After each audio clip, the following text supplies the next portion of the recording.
बिस्मिल्लाहिर्रहमानिर्रहीम। Dear students, अस्सलामु अलैकुम। इंफॉर्मेशन सिक्योरिटी कोर्स में टॉपिक है सॉफ्टवेयर सिक्योरिटी और इसके कुछ इश्यूज होंगे। Many computer security vulnerabilities result from poor programming practices. हर काम करने के कोई कुछ बेस्ट प्रैक्टिसेस होती हैं, ठीक है। तो पुअर प्रोग्रामिंग प्रैक्टिसेस से मुराद यह प्रोग्रामिंग करते वक्त कुछ लापरवाहियाँ, कुछ स्टैंडर्ड जो ऑपरेटिंग प्रोसीजर्स हैं उनको फॉलो नहीं किया गया, कुछ स्टैंडर्ड्स को फॉलो नहीं किया गया, तो फिर जाके हमारा जो सॉफ्टवेयर है वो वल्नरेबल बन जाता है। वल्नरेबल से मुराद वीकनेसेस, हैविंग वीकनेसेस। और आपको पता है, चाहे रियल वर्ल्ड में आप कोई फाइट देख लें, आप रेसलिंग देख लें, आप किसी भी लेवल की आपस की फाइट देख लें, तो जो वल्नरेबिलिटी होती है उसको हिट किया जाता है। इवन के डिस्कशन देख लें, कोई मुकालमा देख लें, अगर कोई दो बंदे आपस में उनकी बहस हो गई है तो वो एक बंदा जो चीप होते हैं वो दूसरे की वीकनेसेस के ऊपर हिट करते हैं। बात समझ आई? तो वल्नरेबिलिटी क्या है? वीकनेस। और वीकनेस आमतौर पे प्रोग्रामिंग, पुअर प्रोग्रामिंग प्रैक्टिसेस से एक्सपोज होती हैं। The CWESANS top 25 most dangerous software errors list summarised in following table. तो ये एक रिसर्च इंस्टीट्यूट है, उसने ये 25 सॉफ्टवेयर एरर्स लिस्ट किए हैं। वो ये एक पूरी डायग्राम है आपकी बुक में, लेकिन इसके जो डिफरेंट सेक्शंस हैं, सेक्शन वाइज मैंने ये 25 यहाँ पे लिस्ट दी हुई है। तो इसमें पहला सेक्शन क्या है? पहला सेक्शन है सॉफ्टवेयर एरर कैटेगरी में इनसिक्योर इंटरेक्शन बिटवीन कंपोनेंट्स। अब हमारा कोई भी सॉफ्टवेयर होगा, उसके सॉफ्टवेयर के मल्टीपल कंपोनेंट्स होते हैं। सिंपल सी बात, जिस तरह से बिल्डिंग में मल्टीपल रूम्स होते हैं, उनकी आपस में इंटरेक्शन होती है। इंटरेक्शन कैसे? डोर्स हैं जिनके ज़रिए से आप एक रूम से दूसरे रूम में या फिर वो दरमियान में कोई कॉमन एरिया चीज़ें वो इंटरेक्ट आप करते हैं। इसी तरह से सॉफ्टवेयर्स में भी कंपोनेंट्स होते हैं, उनकी इंटरेक्शन होती है। Improper neutralization of special elements used in an SQL command. आपकी इम्प्रॉपर न्यूट्रलाइजेशन यूज़ की गई होगी, ठीक है। Improper neutralization of special elements used in OS commands. OS command में improper use of neutralization, SQL commands में। थर्ड है improper neutralization of input during web page generation. अब न्यूट्रलाइजेशन से क्या मुराद है कि जो भी सिंपल सा कॉन्सेप्ट है, जो आप एक कोई प्रोसेस, कोई फाइल, कोई डेटाबेस में से कोई टेबल ओपन करते हैं, आपने उसको क्लोज करना होता है। अगर आप रियल लाइफ की बात करें, आप अगर किसी रूम, कोई ऐसा सेंसिटिव जहाँ पे एरिया है, डाटा है, कोई इन्फॉर्मेशन है, रूम की बात कर लें, कोई सीक्रेट रूम है, तो आप अगर उसको ओपन करेंगे तो आप उसका डोर क्लोज करके जाएंगे। That is improper neutralization in simple words. Unrestricted upload of file with dangerous type, ठीक है। कोई ऐसी फाइल जो कि अलाउड नहीं है उसको अपलोड किया जाना। क्रॉस साइट रिक्वेस्ट फॉर्जरी, ठीक है जी। क्रॉस साइट से मुराद ये है कि किसी एक ऐसे प्लेटफॉर्म पे जहाँ पे मल्टीपल डोमेन्स इकट्ठी हो रही हैं, वहाँ पर डायरेक्टली नहीं, इनडायरेक्टली कोई फॉर्जरी की जाए, कोई डाटा में चेंजिंग वगैरह की जाए, डाटा एक्सेस किया जाए। URL redirection to untrusted site. अक्सर औक़ात हमने देखा होता है कि एक वेबसाइट को हम रिक्वेस्ट करते हैं, वो आगे से किसी दूसरी वेबसाइट के ऊपर हमारी रिक्वेस्ट को ट्रांसफ़र कर देता है। तो ये इनसिक्योर इंटरेक्शन के अंदर ये सारी चीज़ें आती हैं। The next is risky software, risky resource management. Buffer copy without checking size of input. अब सम टाइम क्या होता है जी, यूज़र से इनपुट ली जाती है, लेकिन जो जहाँ पे वो इनपुट जाके सेव होनी है वहाँ उसका साइज़ कम होता है, लेकिन यूज़र इनपुट ज़्यादा देता है। तो इसकी वजह से कुछ एरर्स आते हैं जिसको हम बफर ऑफ ओवरफ्लो भी कहते हैं। Buffer copy without checking size of input, और इसकी वजह से एरर आता है buffer overflow. Improper limitation of a path name to a restricted directory, तो आप किसी डायरेक्टरी का जो पाथ है वो इम्प्रॉपर प्रोवाइड कर देते हैं और वो रिस्ट्रिक्टेड डायरेक्टरी तक एक्सेस हो जाती है। Download of code without integrity check, आप कोई ऐसा कोड डाउनलोड करते हैं, कोई ऐसा सॉफ्टवेयर डाउनलोड कर लेते हैं जिसका आप समझ रहे हैं कि वो किसी ऑथराइज्ड बंदे की तरफ से इशूड सॉफ्टवेयर आपने डाउनलोड किया, लेकिन वो ऐसा नहीं होता। ठीक है, मिसाल के तौर पे कोई XYZ ऑथर है, कोई कंपनी है जो कि सॉफ्टवेयर डेवलपमेंट करती है, आप समझ रहे हैं कि सॉफ्टवेयर XYZ कंपनी का है, लेकिन वो किसी और थर्ड पार्टी ने बनाया होता है जिनका पर्पस होता है कि ये सॉफ्टवेयर आपके सिस्टम में इंस्टॉल हो और उसके बाद उसमें कोई ना कोई आपके सिस्टम से कोई डाटा एक्सेस किया जाए या कुछ और प्रॉब्लम्स की जाएं। Inclusion of functionality from untrusted control sphere, तो कुछ ऐसी फंक्शनैलिटी आपके सिस्टम में ऐड कर दी जाए अनट्रस्टेड साइट्स की तरफ से। Use of potentially dangerous functions, incorrect calculation of buffer size, buffer size का आपने कैलकुलेशन इनकरेक्ट की है और डाटा वो अप्रोप्रिएटली टैकल नहीं कर सकेगा फिर बफर आपका। अनकंट्रोल्ड फॉर्मेट स्ट्रिंग, समटाइम किसी खास फॉर्मेट में डाटा रिक्वायर्ड होता है लेकिन वो किसी गलत फॉर्मेट में अगर मिले तो उसको मैनेज या कंट्रोल नहीं किया जा रहा होता। इंटीजर ओवरफ्लो और रैप अराउंड, तो सम टाइम जो किसी भी वेरिएबल इंटीजर या किसी भी वेरिएबल की जो वैल्यू अलाउड होती है उससे बियॉन्ड अगर वैल्यू आ जाए तो ये सारे रिस्की रिसोर्स मैनेजमेंट के अंडर ये सारे जो वल्नरेबिलिटीज़ आती हैं। All of these are vulnerabilities जिनको फर्दर फिर जो इंटेंशन रखते हैं मतलब कि आपके डाटा को नुकसान पहुंचाने की, वो इसको एक्सप्लॉइट कर सकते हैं। फिर third category is porous defenses, यानी कि वीक डिफेंसेस आपके। Missing authentication for critical function, एक आपका बड़ा इंपॉर्टेंट फंक्शन है उसमें ऑथेंटिकेशन ही आपने अप्लाई नहीं की हुई। ठीक है जी, रियल लाइफ में भी ऐसा ही होता है। कई जगहों पे आप पेट्रोल पंप्स पे जाएं, उन्होंने एक रिस्ट्रिक्टेड एरिया डिफाइन किया होता है, यहाँ पे आम लोग नहीं जा सकते। ठीक है, हमारी एक्सेस में कई एक ऐसे एरियाज होते हैं जहाँ पे उन्होंने पब्लिक को डिसअलाउ किया होता है। मिसिंग ऑथराइजेशन, कई जगहों पे वैसे ही ऑथराइजेशन होती नहीं है तो उसमें हर तरह की सर्विसेज, हर तरह का डाटा वहाँ पे अवेलेबल होगा। एक ऐसा जो कि कॉमन है जिसको पब्लिक यूज़ कर सकती है, लेकिन कोई ऐसा डाटा भी होगा जिसको पब्लिक अलाउड नहीं है यूज़ करना।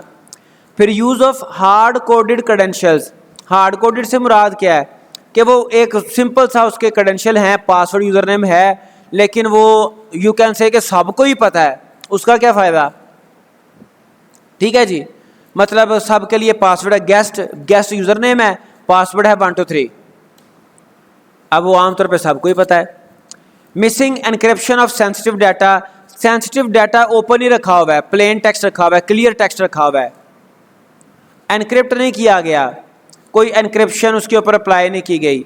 जैसे हम प्रीवियस लेक्चर्स में एनक्रिप्शन पढ़ के आ चुके हैं, सिमेट्रिक, एसिमेट्रिक, उसमें फिर फर्दर कई टेक्निक्स उसकी पढ़ी हैं। ठीक है जी, DES है, ट्रिपल DES है, AES है और उसके अलावा बेशुमार उसके इश्यूज देखे हैं। Reliance in untrusted inputs in a security decision, तो अनट्रस्टेड इनपुट्स के ऊपर रिलाई करना, ख़ास तौर पे सिक्योरिटी कंसर्न्स के बारे में।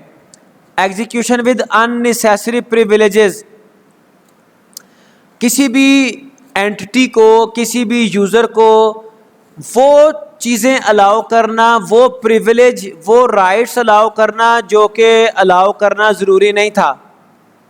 ठीक है, सिक्योरिटी के लिए ये एक रूल है कि आप किसी भी एंटिटी को, किसी भी यूज़र को जो उसका यूजेज है, जितना जिससे गुजारा होता है, उससे ऊपर आप 1% भी उसे एक्सेस ना दें।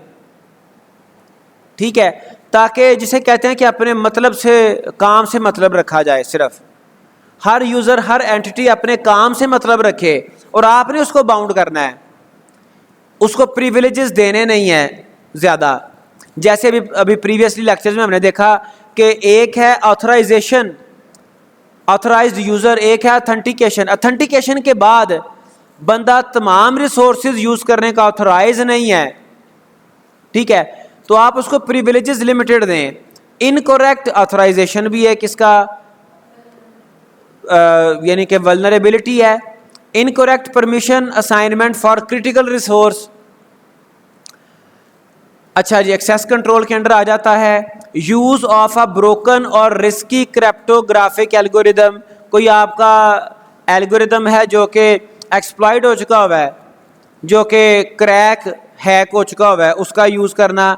Improper restriction of excessive authentication attempts.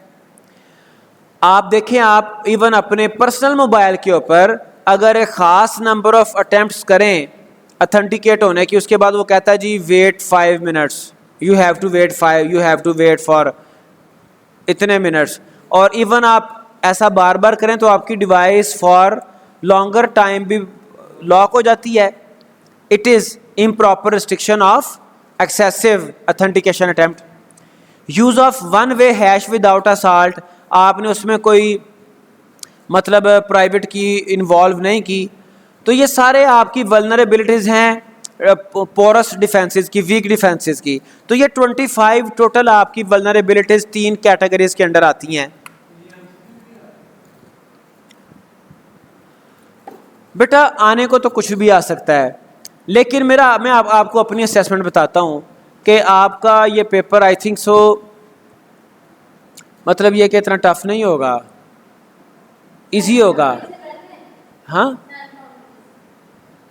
देखें, कुछ पेपर्स, कुछ सब्जेक्ट ऐसे हैं जो मैंने पहले से अटैम्प्ट करवाए हुए हैं, ठीक है, तो ये इत्तेफाक से ये सब्जेक्ट मैंने पहले सुपीरियर में भी नहीं पढ़ाया, तो सैन फाउंड्री से आप प्रिपेयर कर सकते हैं। लेकिन ये कुछ मैं आपको ये सिर्फ ना एक चीज़ की आपको मैं रिक्वेस्ट करूँगा कि जो बेसिक्स है ना, बेसिक्स वो उनको आप पक्का कर लें, ठीक है। These errors are grouped into 3 categories: insecure interaction between components, risky resource management और porous defenses। तो ये हमने देख ली हैं। Similarly, the Open Web Application Security Project Top 10 list of critical web application security flaws includes 5 related to insecure software code। तो एक और जो है वो इदारे ने top 10 list of critical web application security flaws and list की हैं, उसमें ये 5 जो आपके सॉफ्टवेयर कोड से रिलेटेड इश्यूज वो भी शामिल हैं।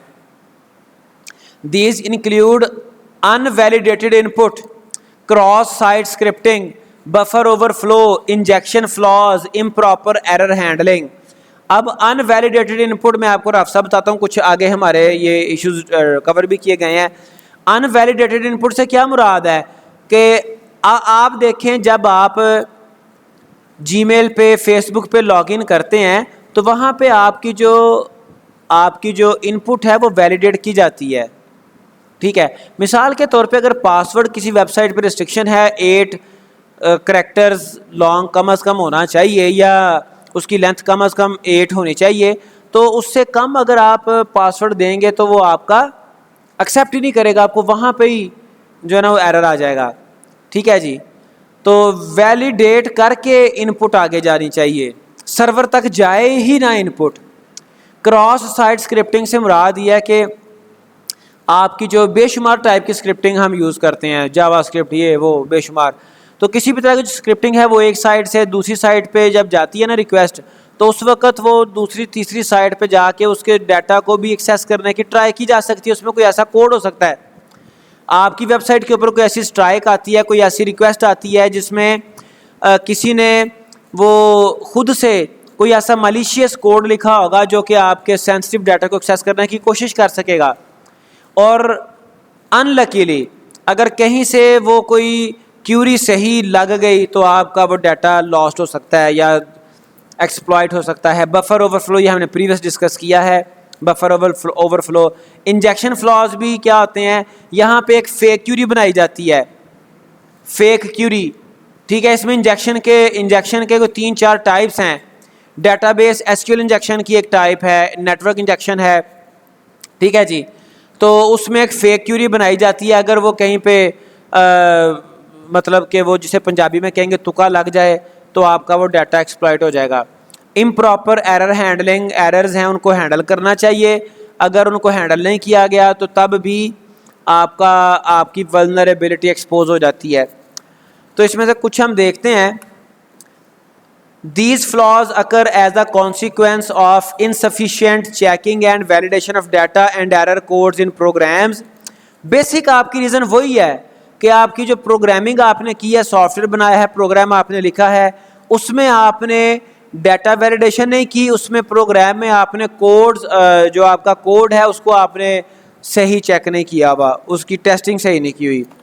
तो ये अक्सर जो एरर्स हैं वो आमतौर पे पुअर प्रोग्रामिंग स्टैंडर्ड्स को फॉलो करने से और डाटा को वैलिडेट ना करने से आते हैं।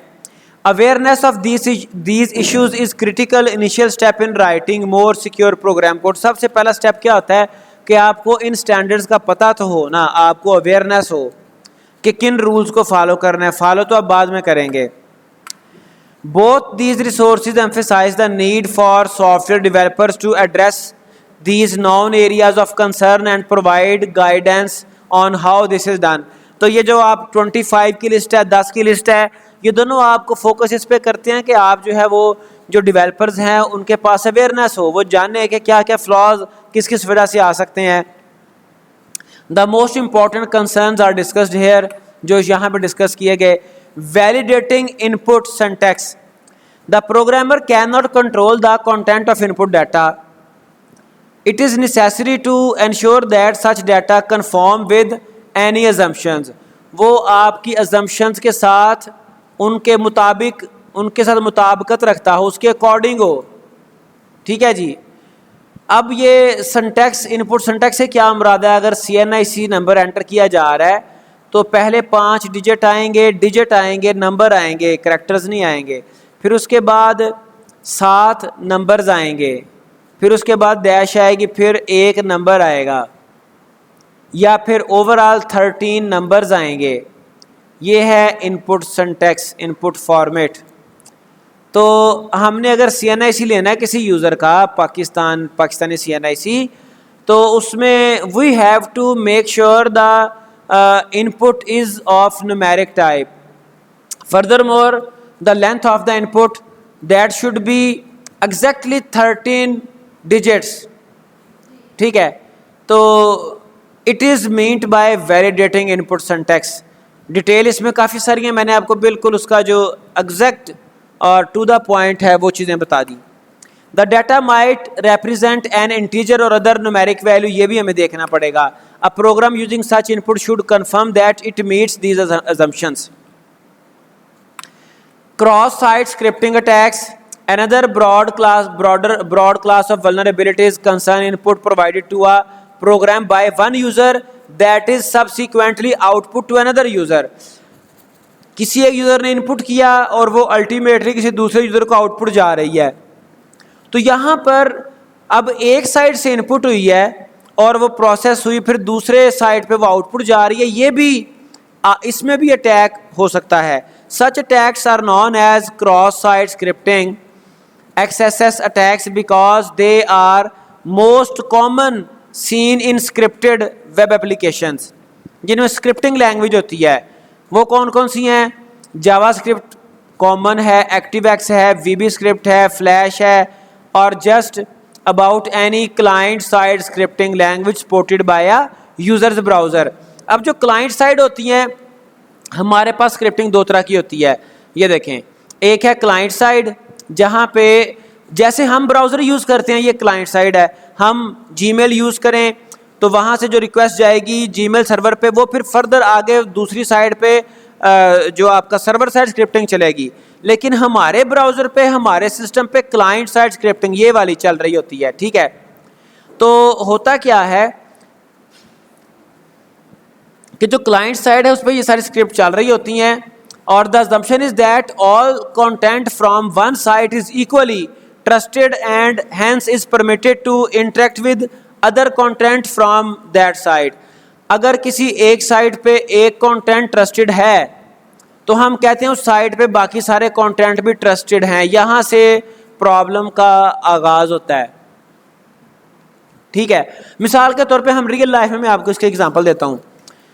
अगर हम देखते हैं कि कोई पर्सन है वो जनाब वो किसी खास फील्ड में बड़ा अच्छा है, उसके पास स्किल्स हैं, ठीक है, तो हम कहते हैं उसके पास दूसरे स्किल्स भी होंगे। आमतौर पे ऐसा नहीं होता। आपने रियल लाइफ में कंस्ट्रक्शन करवानी है, कोई बंदा यू कैन से कोई एक चीज़ अच्छी कंस्ट्रक्ट करता है, बनाता है, तो आप कहेंगे उसी से रिलेटेड दूसरी चीज़ भी वो अच्छी बना रहा होगा, बना सकता होगा। ऐसा नहीं होता सम टाइम। तो एक ही शॉप के ऊपर आप एक चीज़ परचेज करते हैं, वो अच्छी आपको मिलती है, आप कहते हैं दूसरी शॉप से परचेज करूँगा वो भी अच्छी होगी, तो ऐसा भी सम टाइम नहीं होता। वो एक क्वालिटी वाली चीज़ पड़ी होती है, दूसरी प्रोडक्ट्स अच्छी नहीं होती। तो सेम सिनेरियो, एक साइड के ऊपर एक कंटेंट आपका क्वालिटेटिव है, दूसरा आपका एरोनियस हो सकता है। Input size and buffer overflow when reading or copying input from some source, programmers often make assumptions about the maximum expected size of input. ठीक है जी, इसका मैक्सिमम इनपुट साइज ये 500 कैरेक्टर्स होगा, अज्यूम कर लेते हैं, लेकिन अगर वो एक्सीड कर गया तो उसको कंट्रोल नहीं किया गया। हम कहते हैं यूजर का नाम मैक्सिमम 200 कैरेक्टर का होगा, अगर कहीं पे 1000 कैरेक्टर्स का आ गया तो उसको कंट्रोल नहीं किया होगा। तो ये है input size and buffer overflow. If it does exceed the size of the buffer then a buffer overflow occurs which can potentially compromise the execution of the program. फिर वो प्रोग्राम की एग्जीक्यूशन जो है वो डिस्टर्ब हो जाएगी। Injection attack, अब injection attack की कई एक टाइप्स हैं। The term injection attack refers to a wide variety of program flaws related to invalid handling of input data, कि आपके इनपुट डाटा को वैलिडली हैंडल नहीं किया गया। Specifically this problem occurs when program input data can accidentally or deliberately influence the flow of execution of the program. Sometime ये जो input होती है, जो टैग आता है, ये एक्सीडेंटल भी हो सकता है। लाजमी नहीं है कि कोई पर्सन इंटेंशन के साथ इंजेक्शन अटैक करे। सम टाइम वो एक्सीडेंशियल भी हो सकता है, लेकिन डेलिब्रेट भी हो सकता है। विद इंटेंट, विद इंटेंशन भी वो अटैक किया जा सकता है। Another widely exploited variant of this attack is SQL injection. अब इसमें कुछ और भी अटैक्स हैं, वो कुछ यहाँ पे डिस्कस नहीं किए गए, लेकिन उनमें से एक वेरिएशन SQL इंजेक्शन है। SQL हमारी स्ट्रक्चर्ड क्यूरी लैंग्वेज को यूज़ करते हुए डेटाबेस में क्यूरी डिप्लॉय की जाती है।